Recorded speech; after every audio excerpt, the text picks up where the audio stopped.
Saturday, September 23rd, 1989. An Army Ranger who had just purchased a home on one of Tacoma, Washington's most gang-infested streets quickly became a witness to various illegal activity happening out front of his home. He wasn't shy of confronting it or notifying the authorities, and soon after, he became the target of one of the most notorious street gangs Washington State has ever seen. And after shaking up the hornet's nest one too many times, his home was ambushed by the Hilltop Crips gang, but not before he invited 15 of his Ranger buddies over for a barbecue. 300 rounds, and 10 minutes later, the Crips were fighting for their lives.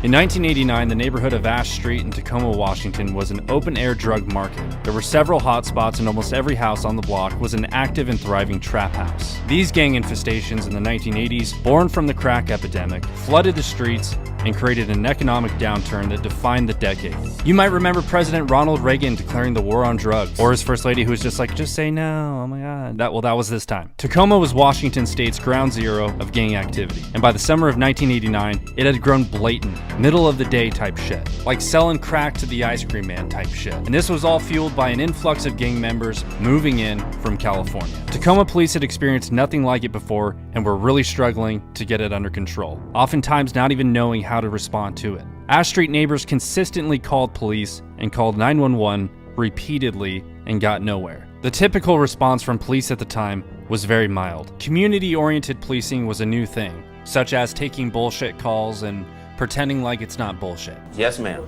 I know you can't sleep when the dogs are barking. But community policing was still viewed with suspicion by veteran cops who came up in the 60s and preferred the old ways, like smacking people in the head with their portable radios. At the time, Tacoma Police Chief Ray Fatelin pushed these new community policing programs so far that the Hilltop Crip gang rose to power. When the OGs from Wood claimed HTC, when we mounted up the streets 200 deep, when the park rangers had a shootout with cats from Ashland. When the Ashleys connected with them Hilltop niggas, had a shootout and chased out some Cali niggas. Staff Sergeant William Folk of the 2nd Ranger Battalion 75th Ranger Regiment purchased his home on Ash Street in hopes that the neighborhood would soon turn around. To protect that investment, he was determined to help push the drugs and gangs out by any means necessary. Which may seem crazy to most people, but Staff Sergeant Folk was not most people. He was an elite operator who at a moment's notice could hit hard and smash fucking everything. You know, Ranger shit. But violence was the last thing the Staff Sergeant wanted, and he remained optimistic. In the summer of 1989, Folk returned from a December deployment in Panama to find the neighborhood worse than when he left. Along with other neighbors who were honest, hardworking people, he formed a neighborhood group that pressed police, demanding action. The neighbors started making signs, protesting, and taking pictures of the drug dealers. Even as the tension on Ash Street rose, Chief Fatelin made a decision he would later regret. Hamstrung by budget constraints and desperately short on the patrol side, he shifted 4 of 6 officers away from the Hilltop Crime Management Team to launch a community policing pilot project. The neighbors on Ash Street reacted with dismay. Under fire from citizens and the city council, a local Tribune covered the controversy, noting efforts by Ash Street neighbors to monitor the drug activity themselves. After the News Tribune piece, drug traffic on Ash Street slowed, but only so much. Staff Sergeant Folk was used to seeing more than 100 cars pass through his block on any given day, and after the story appeared, it was down to 20 cars. Folk decided to install a video camera in his upstairs window to record the traffic. He organized a neighborhood barbecue as a show of public unity, set for 3 p.m. Saturday, September 23rd. He invited neighbors, friends, Ranger buddies, and thought nothing more of it. The day of the barbecue, a group of Hilltop Crip gangbangers acknowledged Folk outside of his residence and gave him the gun finger. It came from a car full of Crips. Driving by his house, the index finger pointed, thumb up, a little flip of the hand, and the mouthed words, boom, boom.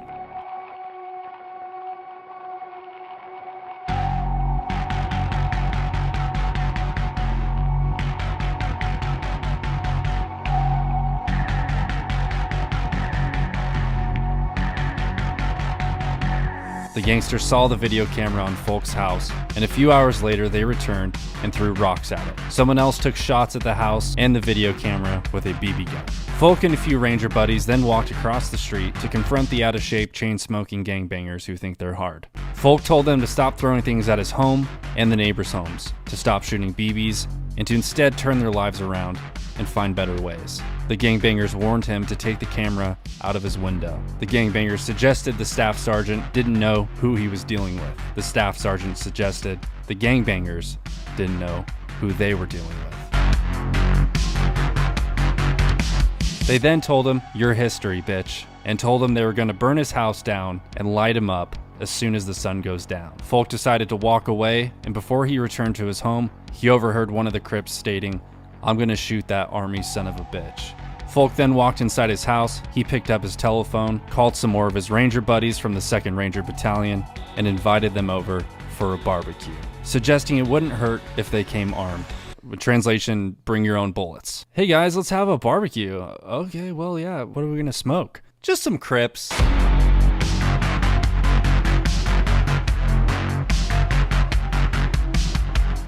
Including the few rangers who were already at the barbecue and the rangers called, the total of rangers grew to 15. Folk told them to bring personal weapons and whatever else they had. They came armed to the teeth with handguns, shotguns, and rifles.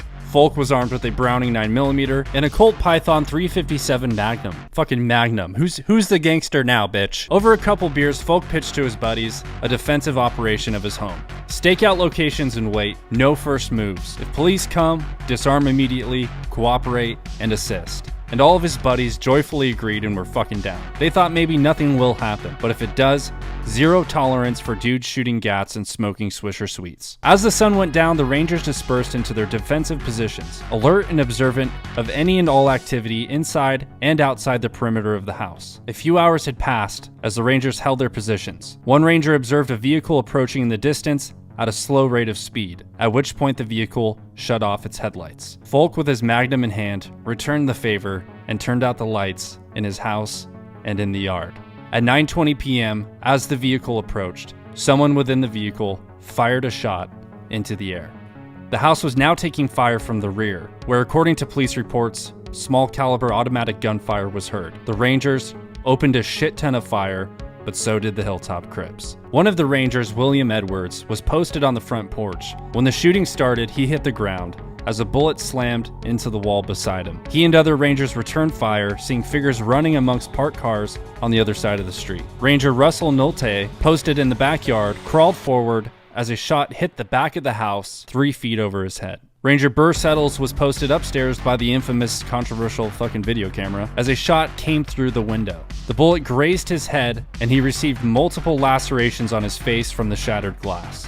Numerous muzzle flashes were now seen from the east. There were at least 16 shooters in 3 different locations. The Rangers again returned fire, while outside the assailants took cover amongst the parked cars, shooting over their shoulders, ducking down, shooting blindly. You know, stupid shit like that, like gangsters do. At this time, a neighbor taking cover on her kitchen floor dialed 911. And just like the famous Wild West shootout at the OK Corral, it was over in minutes. 10 minutes, to be exact. The first police car came down the middle of the street, cherries and berries on, with his siren blaring.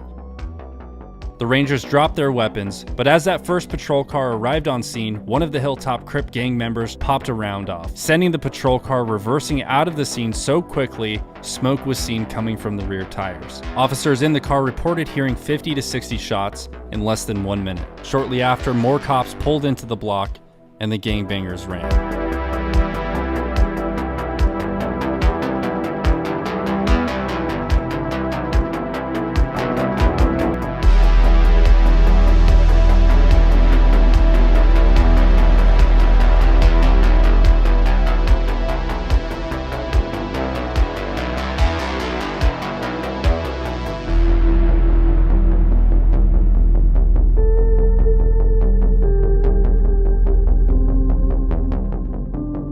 The unarmed staff sergeant walked out the back door to his driveway and the alley behind his house. He felt someone behind and didn't fight. A hand shoved his head down and a voice ordered him to the ground. One gang member by the name of Frankie Strickland was cornered by a police canine and found to be in possession of 16 rounds of 9mm. He said he was holding them for a friend but couldn't remember the friend's name. You know, like a fucking liar. He also said the same thing about the pistol he was carrying. It was for a friend. Another suspect was carrying copper-headed rounds for a gas gun.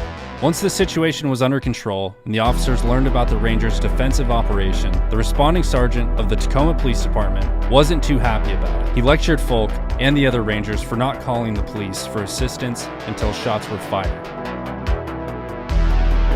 and felt that the situation may have been avoided by calling 911 prior to the shooting getting started. Out of what was quite possibly a 35-man gunfight with over 300 rounds shot in the dark, no one was reported to be killed or injured. For 20 years, the official version of the shootout held that miraculously no one was hurt, but there were rumors injured gang members did not seek medical attention for obvious reasons, and some may have even been mortally wounded.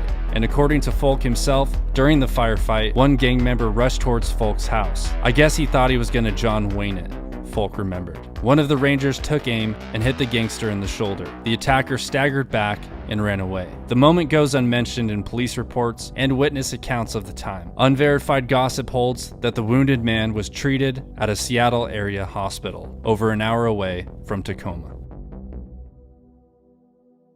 Doug Sutherland, who was mayor at the time, pondered a declaration of a citywide version of martial law to combat the gang violence that immediately drew national attention. The city of Tacoma found the dollars to add more police officers to their department. Then Governor Booth Gardner even considered sending in the National Guard to Ash Street. The Hilltop Crip gang member who was arrested and found in possession of the 9mm and the pistol, Frankie Strickland, was the only man charged in connection with the shootout. He was convicted of second-degree assault and was later sentenced to 22 months in prison. The military officially considered the incident a matter of self-defense for the off-duty Rangers. On February 9, 2010, Tacoma police and FBI launched a major crackdown on the Hilltop Crip gang and charged 32 members with up to 50 crimes, everything from theft to attempted murder and drug sales. A few years back, a Tacoma police officer said something about the shootout. He said it was the single most important incident in Tacoma that caused a change